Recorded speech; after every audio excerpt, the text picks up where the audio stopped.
Kisah pemuda kaya, anak bos besar, pemilik 73 perusahaan, yang menjadi cleaning service.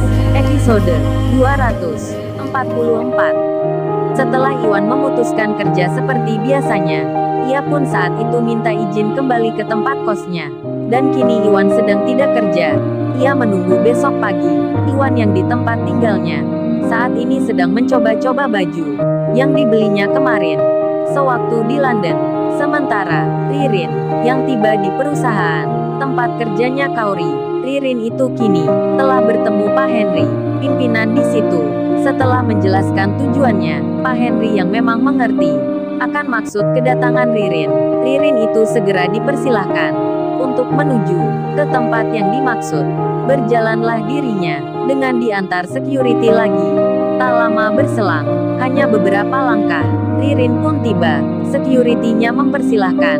Kemudian ia pun masuk. Saat Ririn ada di dalam, Kauri langsung melihatnya. Ia pun jadi bertanya, "Kok Mbak ini yang datang ke sini? Ada apa ya?" "Bukannya Mbak itu juga temannya Kenshin?" Kemudian Ririn itu membuka salam, menjelaskan maksudnya. Ririn pun berucap, "Maaf sebelumnya, untuk kakak-kakak di sini. Mbak dan Mas sekalian, saya datang ke sini karena tugas dari kantor pusat. Perkenalkan nama saya Ririn. Oh ya sebelumnya, saya juga minta maaf kalau kedatangan ini kurang berkenan." Lalu Ririn menjelaskan tujuannya, yang ingin mengajarkan materi tentang manajemen perusahaan yang berstandar internasional untuk digunakan nanti dalam tugas pekerjaan yang akan dilaksanakan. Tak lama lagi, di sela itu Ririn ditanya oleh seorang lelaki yang ada di situ, "Maaf sebelumnya Mbak, apa materi ini hanya untuk kita yang kerja di sini, atau untuk hal kepentingan yang lain?" Ririn pun menjawab, "Mengenai masalah itu, ini Mas karena ini memang khusus. Kan kemarin kami sempat mengikuti meeting di London. Jadinya manajemen ini hanya untuk dimaksudkan mengerjakan masalah pekerjaan itu. Singkatnya sebagian laporannya akan diambil tugas oleh orang yang di sini. Tentunya dalam bahasa Inggris dan peraturan yang ada di sana. Nah ini saya di sini akan membagikan bagaimana cara mengisinya, membuatnya, dan menyelesaikannya." Kauri yang mendengar penjelasan itu, Ririn yang baru saja bilang, ia yang dari luar negeri mengikuti meeting. Kauri pun segera saja, tanpa sadar langsung bertanya ke tema yang tak ada hubungannya dengan pelatihan ini. Kauri berkata, "Maaf sebelumnya ya Mbak, saya Kauri masih ingat ya Mbaknya." Ririn pun tersenyum. Ia lantas menjawab, "Oh iya Mbak Kauri, saya tentu masih ingat." Lalu Kauri melanjutkan bicaranya, "Oh ini Mbak Ririn, kalau boleh tahu, Mbaknya kemarin di London itu, apa ada banyak temannya ya? Dengar-dengar nih, anak pemilik perusahaan, ada yang ikut ke sana. Apa benar ya itu?" Teman-temannya Kauri pun bisa menerka. "Itu maksudnya Tuan Muda." Ririn pun demikian. Ia lantas menjawab, "Iya Mbak banyak temannya, termasuk yang Mbak sebut juga ada." Mendengar jawaban itu, Kauri pun mengerti. Ia lalu mengira, berarti Kenshin hari ini sudah pulang. Dalam hatinya, dalam benaknya, Kauri berencana nanti akan menelponnya, dan pelatihan pun dijalankan. Ririn menjelaskan semuanya, seperti apa yang diketahuinya. Di lain tempat, di sebuah restoran, Sirena Larrazati, di pagi ini, dirinya terlihat sibuk sekali. Ia nampak sedang menyiapkan pesanan roti beserta makanannya yang diminta seseorang di waktu kemarin. Sibuknya Rena di hari itu nampak sekali terasa. Dari pagi hingga menjelang siang, tempat kerjanya pun dipenuhi banyak bingkisan yang jumlahnya kini ada 900-an. Sirena pun kemudian didatangi seseorang, orang yang sama seperti kemarin. Orang itu bicara menanyakan tentang apa yang dipesankan. "Maaf Mbak, saya datang siang-siang gini. Ini saya mau bilang mengenai kekurangan bayarnya. Berapa ya kira-kira Mbak?" Sirena pun menjawabnya dengan jumlah yang dimaksud. Orang itu pun segera membayarnya. Kemudian Sirena bertanya, "Maaf sebelumnya, kira-kira ini jam berapa ya Pak?" Bingkisannya diambil, karena tinggal 100 lagi. Mungkin selesai setengah jam. Saat itu pekerjanya Rena. Ada 20 orang. Kemudian yang ditanya pun menjawab, "Ini Mbak sebenarnya, bukan saya yang pesan, tapi ada orang lain yang menitipkan ini." Sembari ia mengambil secari kertas di sakunya, kemudian ia bicara, "Ini Mbak maksudnya pesanan ini. Entar semua ada di situ." Si Rena pun membacanya, yang di situ ada tulisan, "Maaf sebelumnya, saya bisa minta tolong untuk membagikan yang 500 porsi pertama. Tolong dibagikan di depan jalan restoran Mbaknya. Untuk 300 porsi selanjutnya bisa diberikan ke masjid. Dan porsi yang tersisa, bagikan menurut Mbaknya saja." Lalu di bawahnya ada tulisan, "Oh ya, saya pesan lagi ya Mbak. Untuk hari esok, tolong bikinkan makanan untuk semua anak yatim yang ada di sebelah itu.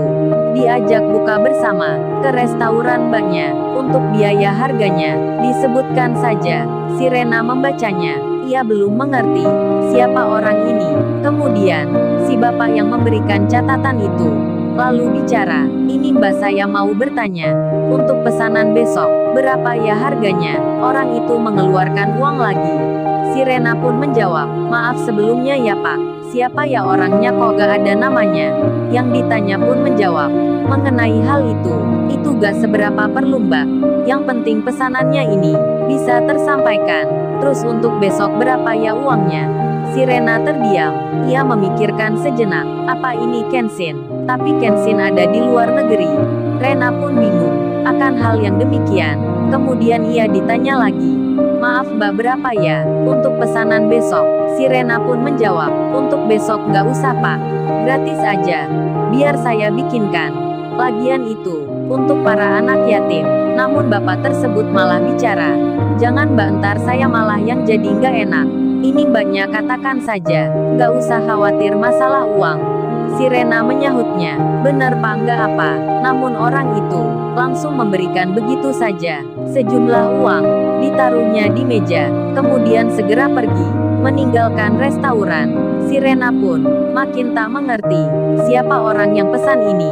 Hingga asisten kerjanya berkata, "Udah Mbak Rena diterima aja. Pemesannya itu memang nggak mau disebut namanya. Apalagi bulan puasa pertama gini. Kan hal ini sudah wajar terjadi. Banyak orang di hari ini yang berlomba-lomba beramal, menyumbang makanan, berbuat kebaikan. Jadi nggak usah dipikir lagi Mbak Rena. Siapakah nama orang itu? Kita bikinkan aja pesanannya." Si Rena pun mengerti. Lalu ia melanjutkan pekerjaannya kembali. Waktu pun berjalan. Dari siang menjadi sore, aktivitas kerja pun berakhir. Kaori, yang ada di kantornya, kini bersiap akan pulang. Begitu pula Rena temannya Shirley. Ia pun telah merampungkan pekerjaannya. Si Rena, Shirley dan Niken membuat janjian lagi akan buka puasa bersama. Dan yang ditunggu pun datang. Kaori keluar dari perusahaan dengan menaiki mobilnya. Namun karena ini puasa pertama, Kaori tak pulang dulu. Ia mampir ke temannya sebentar untuk membahas pekerjaan, sekalian menikmati waktu agar tak terasa sampai berbuka. Saat itu Kaori belum melihat handphonenya. Dan sore pun tiba, tepat jam 5 menjelang petang. Kaori memutuskan pulang. Ia melewati jalan yang sama seperti kemarin. Begitu pula Rena, Shirley dan Niken. Mereka yang akan ke tempat makan. Kebetulan sekali, ada di jalan yang sama. Dan yang ditunggu pun datang. Seperti yang direncanakan, roti dan makanan yang diminta untuk dibagikan oleh seorang pemesan itu, kini sudah bersiap, akan diberikan ke pengguna jalan. Bertepatan dengan hal itu, Kaori pun lewat jalan tersebut. Mobilnya pun berjalan pelan, karena di depannya ada kemacetan. Begitu pula Shirley, Niken dan Rena. Mobil mereka pun kini di belakangnya Kaori. Inilah detik-detik waktu yang tak pernah dipikir sebelumnya. Saat si Rena mendatangi, ia mengulurkan tangannya, membawa bingkisan roti, mengetuk kaca mobilnya, yang di dalamnya ada Kaori. Kaori pun membukanya, sempat terkaget dibuatnya. Hatinya merasa seperti ada yang lain. Lalu ia pun berkata, "Nggak usah Mbak, terima kasih. Saya beli aja ntar di jalan. Makanan itu dikasihkan aja ke orang lain yang lebih membutuhkan." Si Rena, yang tak menyadari jika pernah bertemu Kaori di acara nikahan dulu, ia pun lantas bilang, Enggak apa Mbak, diterima aja. Ini untuk buka puasa. Lagian bingkisannya masih banyak sekali. Sayang kalau nggak dimakan. Kauri pun menerimanya. Si Rena kemudian melanjutkan. Ia berjalan ke mobil belakang untuk memberikan makanan berbuka. Yang di situ ada wanita yang bernama sama dengannya. Saat Rena memberikan makanan itu, Niken langsung memanggilnya. Lo bukannya kamu teman sekolahku dulu? Si Rena Larrazati, kok kamu ada di sini? Di saat itu Rena yang pertama, yang sedang memegang kemudi, ia melihatnya. Niken temannya ini, memanggil wanita di luar, seperti namanya. Lalu, bagaimana kisah selanjutnya? Subscribe channel ini, untuk episode berikutnya. Terima kasih.